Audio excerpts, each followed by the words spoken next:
कर करिया हे महावीर जिन हे विरागी गुरु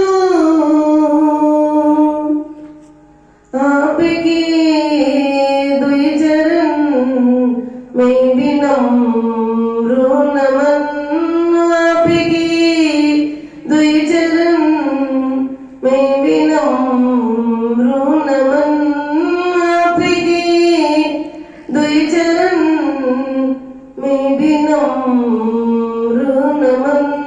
जय बोली देवादि श्री आदिनाथ भगवान की जय बोली संत श्रोमणी आचार्य गुरु विराट सागर जी महाराज की जय बोली नवीन पट्टाचार्य आचार्य भगवान विश्वनाथ सागर जी महाराज की जय बोली मम दीक्षा गुरु परम पूजनीय आदरणीय श्रमयारी के 105 विवाश्री माता जी की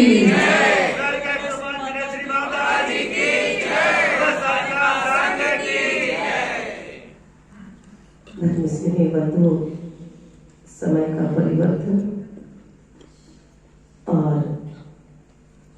दिन का परिवर्तन निरंतर चल रहा है। सबके दिन एक से नहीं होते और सब दिन एक से नहीं होते। कभी इसी धरा पे हम भी ऐसे ही थे और फिर उसी धरा पर ऐसे हैं। आप जमींदार होकर जमीन पर बैठे हो, हम चौकीदार होकर ऊपर बैठे। इसलिए सबके दिन और सब दिन जीवन में ये सूत्र जरूर याद रखना और हृदय पटल पर रख लेना। कभी कोई विपदा आए, कभी कोई विपत्ति आए तो जीवन में दो बातें याद रखना, सबके दिन और सब दिन, और ये भी बीत जाएगा, सब गुजर जाएगा। देखते ही देखते ही 14 वर्ष निकल गए। 14 वर्ष के बाद फिर पुनः आए। अब पता नहीं कितने दिन बाद आए। एक दिन किसी को कुछ पता ही नहीं चलता है। तो कहा है कि जिंदगी के 3 आयाम हुआ करते हैं, बचपन, जवानी और इसके बाद कुछ आते ही नहीं है। या तो बचपन आएगा सबसे पहले और जवानी आएगी, जवानी के बाद ललित भैया, फिर बुढ़ापा आएगा। और इन 3 चीजों के बड़ा ही महत्व। संसार में जितनी भी चीजें बनाई गई हैं और शुरुआत एक से होती है लेकिन खत्म 3 पर कर देती है। बोली लगाओ, 1 2 3। घड़ी में सुई देखो, मिनट, सेकंड, घंटा। 24 देखो, भूत, भविष्य, वर्तमान। होती है कि नहीं होती? आत्माएं गिनाए, आत्मा, परमात्मा, बहिरात्मा। और किसी का डिवोर्स होना हो तो तलाक, तलाक। किसी का डिसीजन लेना हो, ऑर्डर, ऑर्डर, ऑर्डर। इसके आगे कुछ बोला ही नहीं जाता है। न 3 के पहले अपन कुछ बोल पाते हैं कि ऑर्डर, ऑर्डर, ऑर्डर, ऑर्डर, तो अपनी भी जीभ लड़खड़ाने लगती है, बोलने में नहीं आता है। वैसे ही हमारा जीवन बचपन, जवानी और इन 3 पर आके अटक गया है। बूढ़े से और बूढ़े तो हो जाओगे, कच्ची कैरी है वो पक जाएगी, पीली होगी, और पीली के बाद बोलो अपने मुंह से, पिलपिली नहीं, सड़ जाएगी। और जो चीज सड़ जाती है वो कोई काम की नहीं रहती। कच्ची कैरी खाओगे सीजनेबल, आनंद आएगा। और थोड़ी पक जाएगी, मैंगो शेक बनाओगे थोड़ा और आनंद। और उसी मैंगो आम में अगर थोड़ा सा दाग लग जाए सुरेंद्र भैया, तो वो कोई काम की नहीं। अब आदमी कहता है कि हम प्रवासी हैं कि निवासी हैं। कौन हो भाई? कौन हो सुबोध भैया? कुछ दिन का प्रवासी। अगर तुम इतनी बात जानते भी हो कि हम प्रवासी हैं और हमारा निवास नहीं है, तो अपने अपने निवास स्थानों पर गंगवाल निवास, काला निवास, बड़जत्या निवास क्यों लिखाते हो? जब स्थायी नहीं है तो निवास लिखाते ही क्यों है? तुम तो उस पे लिखा दो भैया 20 साल का प्रवास, लिखा दो ना। 40 साल का लगा दो, 60 का लगा दो, लेकिन उसके आगे प्रवास लगाना सीख जाओ। माता जी अल्प प्रवास। कभी कोई साधु संतों से जी कहा, सुयस सागर जी महाराज जी 5 महीने महाराज और रुक जाओ। अल्प प्रवास, शीतकालीन, ग्रीष्मकालीन। कभी कोई निवास स्थान कभी किसी के लिए नहीं बोलता, प्रवास बोलता है। अल्प प्रवास दे दीजिए माता जी, थोड़ा अल्प यानी थोड़ा सा, और थोड़ा सा प्रवास दोगे तो वो प्रवास भी अच्छा लगेगा। नदी का पानी कहीं रुक जाए तो सड़ जाएगा, और वही नदी का पानी मधुबन से निकलते निकलते निकलते निकलते एमपी तक पहुंच जाएगा, तो वह पानी मधुर लगेगा और वही पानी मीठा लगेगा। इसलिए जीवन में एक सूत्र रखना, निवासी नहीं प्रवासी है। प्रवासी सोच लेना अपने में, हमारे कहने से कुछ नहीं हुआ। बहुत साधु आते, बहुत कुछ, हम तो बहुत छोटे हैं आप लोगों के साथ, क्योंकि जहां पर किसी को दूसरी अवस्था में देख लेते हैं ना, तो वो उनको कभी बड़ा नहीं लगता है। लगता नहीं लगता,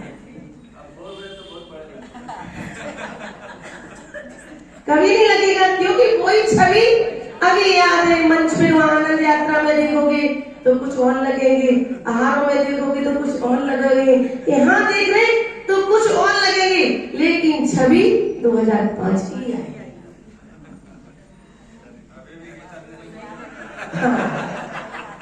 तो अपने जीवन को प्रवासी मानकर चलना, निवासी मानकर चलना ही नहीं। जिंदगी में जो जो कार्य तुम अपना निवास मानकर कर रहे हो, वो निवास है ही नहीं। सच सच बताना जय कुमार जी गिरिडीह वाले, तुम अपने घर के मालिक हो कि नौकर हो?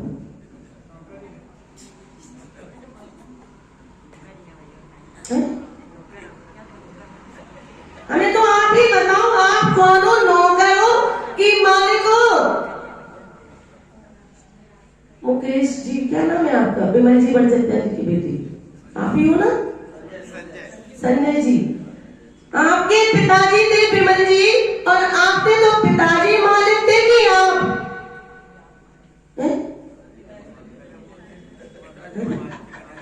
तो आप ही से पूछ रहे हैं आपकी बात। बेटा अभी 80,000 का एयरटेल का मोबाइल अभी लेता है अनमोल, और 6 महीने बाद बेच दे तो तुम ये नहीं कहते बेटा बेच क्यों दिया, और तुम अपनी शादी का कोट और पैंट अपने बेटे की शादी में पहन रहे हैं। मालिक वो है कि तुम?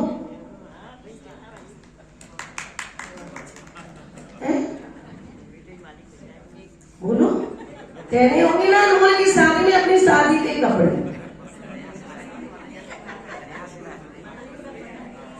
क्यों? अरे हमने अपने आप को अपना माना ही नहीं कि हम प्रवासी बनकर रह रहे हैं। बेटा 10 बजे सोकर उठता है और तुम 8 बजे दुकान पे थैला लेके, चाबी लेके, झाड़ू से फटकारनी से, सुबोध भैया फटकार फटकार के बेटा खराब हो जाए, फिर भी तुम उससे एक शब्द नहीं बोल सकते हो। बोल सकते हो? नहीं बोल सकते हो। अभी बात बिगड़ जाएगी दुनिया तमाशा देखेगी, इसलिए अपना काम जैसा चला वैसा चला बना के रखा ना। कितने बड़े बड़े मकान तुमने अपनी छाती को कूट कूट के बनाकर रखे होंगे उस समय आपके पिताजी ने और आपके लिए, लेकिन आपका बेटा अभी आया, उसने पूरे घर का डायरेक्शन चेंज करवा दिया। कुछ नहीं रहा आपके पास। किसके लिए कमाया? वह सेठ किराने की दुकान थी और किराने की दुकान चलाता था अपनी मस्ती से, और बस तीसरी मंजिल की मकान बनवाने की ख्वाहिश में था। और जैसे ही वह मकान बनने लगा और बन भी गया, मुनि महाराज निकले, बोले महाराज आशीर्वाद दे दो, सब आप ही का है।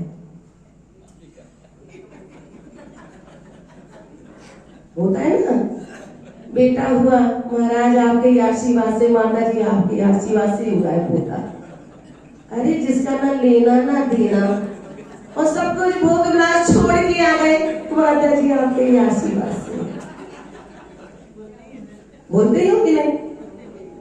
ऐसे 3 मंजिल का मकान जब वो बनवा रहा था सेठ, और सेठ बनवा रहा था, मुनिराज निकले और निकले महाराज आपके आशीर्वाद से है, और महाराज मुस्कुराते हुए निकले, बना रहे हमारे यहाँ, ठीक है। जब दूसरी बार मुनि महाराज उसी रास्ते से निकले तो बढ़िया डेंटिंग पेंटिंग हुई, महाराज आपके आशीर्वाद से बन गया। महाराज फिर मुस्कुराए। साधु संत, अगर कभी किसी वस्तु को आपने कहा महाराज या माता जी सब आपकी आशीर्वाद, और हल्की सी मुस्कान दे दी, तो उस मुस्कान को समझ लेना कि इनकी मुस्कान में कोई ना कोई रहस्य छुपा हुआ है, इसलिए मुस्कुरा के चले गए, वरना भी मुनिराज या माता जी महाराज गंभीरता से निकल जाएंगे। महाराज की मुस्कुराहट में रहस्य। और जैसे ही वह मकान दुकान कंप्लीट हो गया, सेठ बोला महाराज कंप्लीट हो गया। सुबह 5 बजे से उसने वो लेजम से सींचा सींची करना की, अपने हाथ से कहती पौड़े उठा के तसला डाल के मकान बनवाया। एक मजदूर उसने कब लगाया? उसने एक मजदूर का काम स्वयं कर दिया। करते हो कि नहीं? कि नहीं करते हो? करते होंगे। 99% लोग, अगर 2 मजदूर लगे हैं तो एक मजदूर का काम घर की औरतें वहीं की वही अंदर के अंदर सीमेंट छुटा लेंगी, पोछा लगा लेंगी, जरूर करेंगी। करती है कि नहीं? उस सेठ ने भी एक मजदूरी को कम करके स्वयं की सुबह 5 बजे से लेकर लेजम से मकान को सींचता रहा। क्यों? क्यों सींचा? पानी अंदर तक जाएगा, दीवारें मजबूत हो जाएगा, इसलिए सिंचाई करते हो ना। और ये भाई सेठ ये नहीं सोच रहा था कि हम जितनी सिंचाई कर करके दीवारों को मजबूत कर रहे हैं, उतनी हमारी पाप की दीवारें भी अंदर से मजबूत हो रही। जो समय प्रभु को देना था वो समय घर में दे दिया। जो समय गुरुओं को देना था वह समय घर में दे दिया। जो समय दान पूजा में देना था वह समय घर में दे दिया। तो तुम्हारी क्रियाएं पुष्ट हुई कि कमजोर है? श्रावक के 2 कर्तव्य गए, रहे साथ में दानम पूजा मुक्ता। कि श्रावक को 2 कर्तव्य तो करना ही चाहिए, क्योंकि साधु के लिए भी 2 ही कर्तव्य कहे हैं कि आप अपना ध्यान करो और ज्ञान, बंटवारा कर दिया। और श्रावक को दान करो। और पूछा, सेठ के ऊपर मुंह का पर्दा पड़ा हुआ था और बेटा घर में सो रहा था, अपनी बहू बेटे बच्चों की फैमिली के साथ एंजॉय कर रहा था, बनारस घूमने चला गया है? और पिताजी दुकान पे बैठे बैठे फटकारी ग्राहक को देख रहे हैं। इसकी दुकान पे ये ग्राहक चला गया, इसकी दुकान पे इतनी ग्राहकी हुई, और गिरगिट की तरह अपनी गर्दन को आगे पीछे कर करके और अपना पूरा समय निकाल दिया। और बेटा अपना बनारस में पिताजी के नोटों पर गुलछर्रे उड़ा। कहाँ गया भैया? बनारस गया। क्यों गया? छुट्टी है। हाँ, छुट्टी है, गंगा जमुना घूमने गया। और पिताजी बेचारे 55-60 साल के हो गए और घर के सामने भगवान विराजे हैं। उन भगवान के दर्शन करने का टाइम नहीं है। बेटा जितने पैसों को उड़ाने जा रहा है उनकी पूर्ति हमें। क्यों भैया? बनारस गया है। कहाँ गए? बनारस। सोचो क्या रहा अपने पास। मैं सेठ भी ऐसे ही सोच रहा था कि बेटे को सब कुछ करके चले जाएंगे, बेटा सुखी रहेगा, और सब कुछ बनने के बाद गृह प्रवेश हुआ का समय आया, तब तक सेठ जी क्या हो गए? बोलो। अरे वाह, निपट गए सेठ जी, निपट गए। और वे मुनिराज फिर से निकले। और बेटा जो पिताजी के समय में टेबल डाल के चौकी डालकर बैठते थे जिस दुकान पर, उसी दुकान का डायरेक्शन बदल कर बेटा ने आगे कांच लगवा लिया, घूमने वाली चेयर लगवा ली किराने की दुकान पर, और आगे से पर्दा डलवा लिया, एसी लग गया।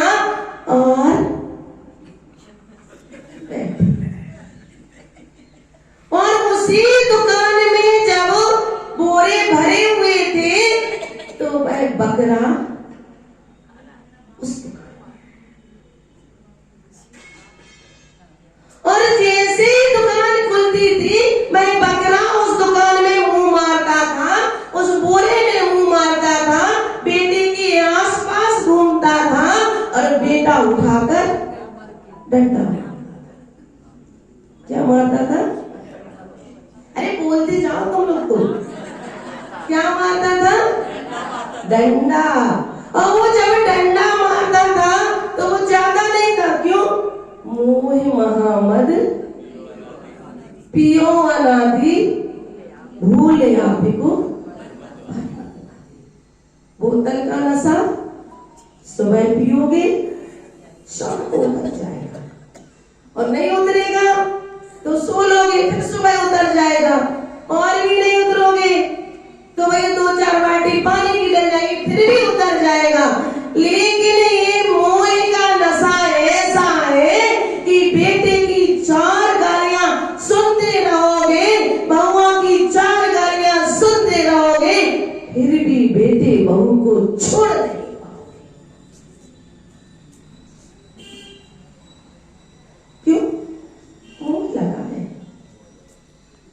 और जैसे ही मैं बकरा पास में आता, वह बेटा रोज डंडे मारता। जैसे ही मुनिराज निकले, देखो जीव की दशा। जो कुछ दिन पहले कहना था महाराज आपकी आशीर्वाद है, और भाई बेटा पूछता है कि महाराज जी ये बकरे से हमारा कैसा नाता है? महाराज मुस्कुराना चाहिए। हमने कहा ना, साधु की हल्की मुस्कुराहट हो तो कुछ ना कुछ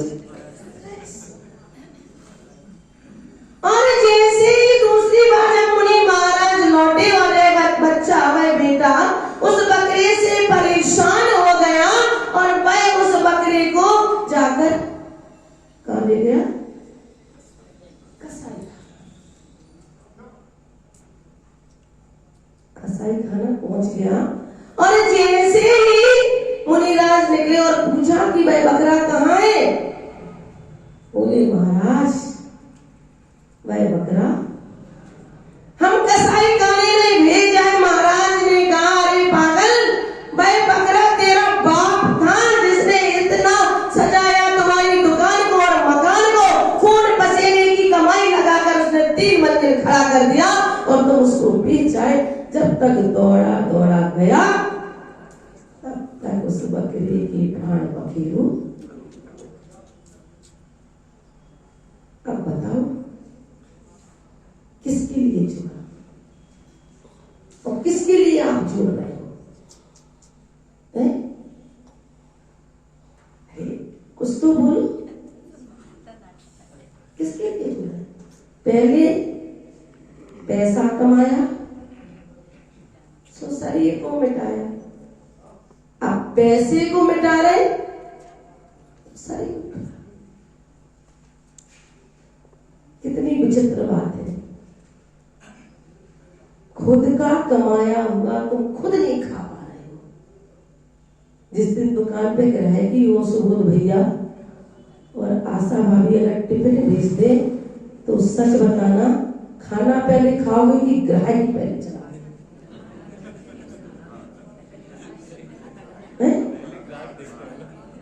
कैसी बातें करते हो तुम मुझे?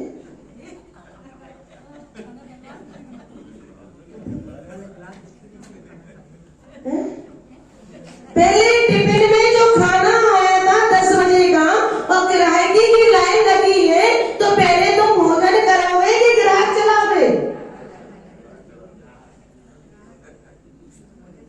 अरे बोलती नहीं।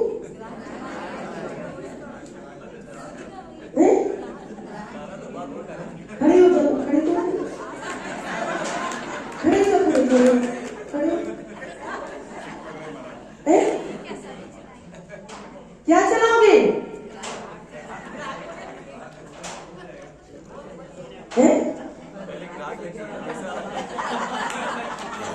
पहले ग्राहक चलाएंगे और तुम फिर कमा किसके लिए रहे हो? जब तुम खुद 4 रोटी अपने पेट में नहीं खा पा रहे हो और फिर किसके लिए तुम सुबह से लेकर शाम तक लगे हो?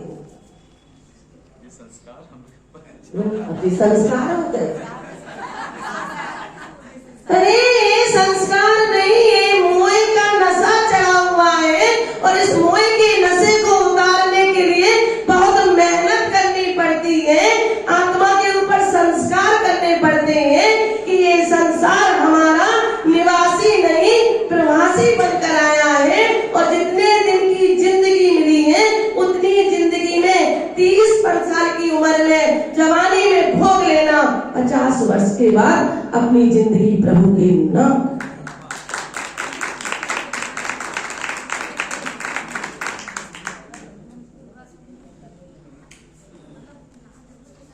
वरना जैसे आए थे वैसे ही चले जाओगे। घोंसला तो पशु पक्षी भी अपने बना लेते हैं, सब लोग बना लेते हैं, गरीब आदमी भी बना लेते हैं, सब लोग बना लेते हैं।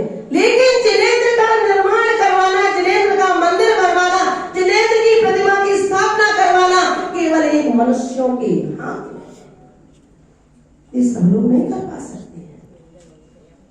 अगर सब लोग करवाते हैं तो कितने मंदिर खड़े हो जाते। ये सौभाग्य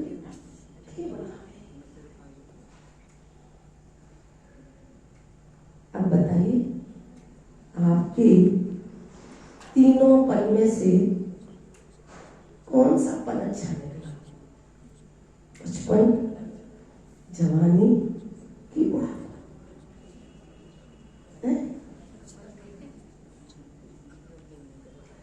अरे बड़े सौभाग्यशाली लोग हो तुम लोग, जिन्होंने बचपन भी निकाल दिया, जवानी भी निकाल दी और बुढ़ापे में भी अपने हाथ पैर दोनों सलामत हैं, बुद्धि अपनी अच्छी है, जिनेंद्रों के दर्शन हो रहे हैं, गुरुओं के दर्शन हो रहे हैं, आंखें ठीक है तो शास्त्र भी पढ़ने के लिए आ रहे हैं। इससे बड़ा सौभाग्यशाली जीवन में कोई नहीं। इसलिए जीवन में हमेशा सोच के चलना, हम निवासी कौन हो? प्रवासी। अगर इतनी बात अपने अंदर डाल के चलोगे तो बिल्कुल भी कहीं भी किसी भी प्रकार का आपको संक्लेश भाव नहीं होगा, ना आपके अंदर क्रोध मान माया लोभ बढ़ेगा, क्योंकि हम जिंदगी में आए हैं तो केवल प्रवासी बनकर आए हैं, और जितना हमारा काम है उतना हम काम करेंगे, है ना? इतनी बात दिमाग में रखें। ये संसार भोगों का संसार है। धर्म के दो बीज अगर अपने अंदर आ गए, तुम धर्म को समय दोगे, समय तुम्हें स्वर्ग देगा। अगर तुमने धर्म के लिए समय दिया तो वैसे कोई जरूरी नहीं कि तुम साधु संत बनो, माता जी बनो, महाराज बनो। स्वर्ग पाना बहुत सरल है। जीवन के दो काम करते जाना, दानम पूजा मुखम, और स्वर्ग तुम्हें मिल जाएगा। तुम धर्म के लिए समय दोगे और समय तुम्हें स्वर्ग देगा। अब जीवन में इतना याद है तो तीनों पर आपके ऐसे ही निकल गए। अब आपको देखना है, एक शहर में बुढ़िया शहर की गंदगी को लेकर जब जा रही थी तो गली में से कई 4-6 लड़के निकले और सोचा कि क्यों ना इस बुढ़िया की टोकरी में कुछ ना कुछ माल है, और वह माल को समझकर वह लड़के उसके पीछे लग गए। बुढ़िया ने कहा, भाई कुछ भी नहीं है, मेरे पास शहर की गंदगी है और मैं उसको लेके जा, और मुझे मखमल का कपड़ा मिल गया इसलिए मैंने इसको ढक लिया। बस बात इतनी सी है। इतनी बात सुनकर उनमें से 2 लड़के निकल गए। वे थे 5 बालियां थी। कौन थे? 5 वाले थे जिन्होंने संसार की भोगों की बातों को सुना और सुनकर ही सोच लिया कि मुझे इन सब में नहीं बसना है। केवल कान से सुना। फिर आगे चली, पर लड़कों ने कहा, तुम उन 2 लड़कों को मूर्ख बना सकते हो, मुझे नहीं। क्यों? बोले नहीं, उनने सुन के चले गए तो मुझे दिखाओ। तो उसने भी मखमल का कपड़ा उठाया, उनने देखा शहर की गंदगी और ये गंदगी लेके जा रही है, और वे 2 लड़के वापस चले गए। वे कौन थे? भगवान आदिनाथ, जिन्होंने संसार के भोगों को और विलासों को भोगा, लेकिन बाद में समझा और ये निकल गए। अब कौन से नंबर के बचे?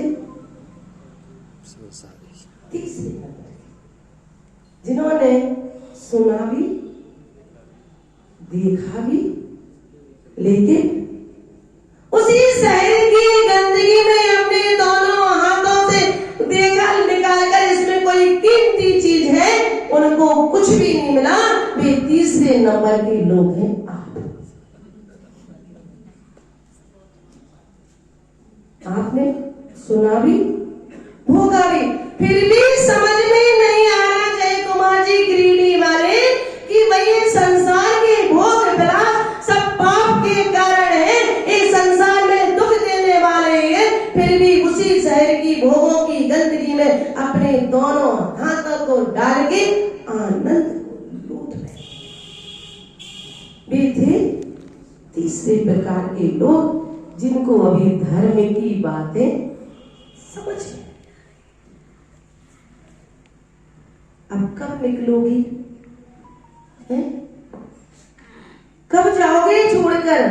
सोच लेना, जिंदगी में जाना तो सबको है, बस लेट के जाना कि बैठ के जाना।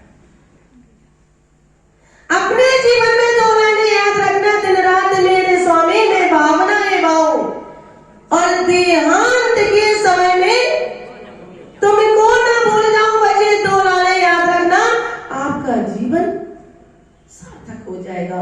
और मैं जब भी जाऊं बैठ कर जाऊं, लेट कर जाना तो आपको भी है, हमें भी है, जाना सबको है, लेकिन बैठ के जाए। ऐसा ना हो कि फिर कह दिया जाए इस रोड की सभी लाइनें व्यस्त हैं, कृपया थोड़ी देर बाद डायल करें। जब चले थे तब दांत नहीं रहे, तब दांत है तब चले नहीं रहे, और जब तक हाथ पैर चल रहे थे तब बेटे नहीं निकलने दिए, और जब बेटे लोग निकलने को कहते तो हमारे हाथ पैर नहीं चल रहे। ऐसे ही जब ज्यादा लाइनें, तो बस क्या कहता मोबाइल, इस रोड की सभी लाइनें व्यस्त हैं, कृपया थोड़ी देर बाद। जब कोई काम काज करने के लिए नहीं मिले, कोई सेवा करने के लिए नहीं मिले, और फिर तुम साधु संतों के पास आओ, बिल्कुल ऑक्सीजन लगा के, थैलियां लगा लगा के माता जी महाराज ने संबोधन दे दो, तो फिर क्या कहेंगे, इस रोड की सभी लाइनें व्यस्त हैं, कृपया थोड़ी देर बाद। अरे जो सुन नहीं रहा है, बोल नहीं रहा है, जिसको चेतना नहीं है, जिसको संवेदनाएं नहीं है, जो बात को समझ नहीं रहा है, उसको साधु संत गुरुजन भी क्या समझाएंगे।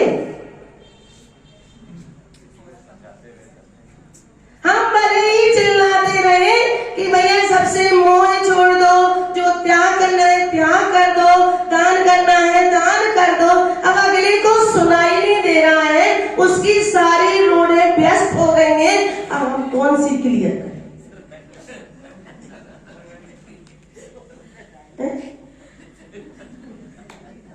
जब उसकी सारी रोडें व्यस्त है, हम कौन सी नहीं क्लियर कर दे, कि कौन सी उसमें जन्म गुट्टी डाल दे, कि ये सुन ले कि समझ ले। अब अगले की जैसी होनहार थी, वैसी वैसी उसकी इंद्रियों ने काम करना बंद कर दिया है, क्योंकि जितने भी कर्म होते हैं वे अपनी अपनी होनहार से होते हैं। तुम जैसी जैसी होनहार करोगे, वैसे वैसे कर्म अपने जीवन में बन जाएगी, और जीवन में जैसे जैसे कर्म आते हैं वैसे वैसे फल आपको भोगना पड़ेगा। समय आपका हो गया है, जीवन में याद रखना, निवासी नहीं प्रवासी बनकर आए। जय बोलिए परम पूज्य स्वामी का 105 विभाश्री माता जी की।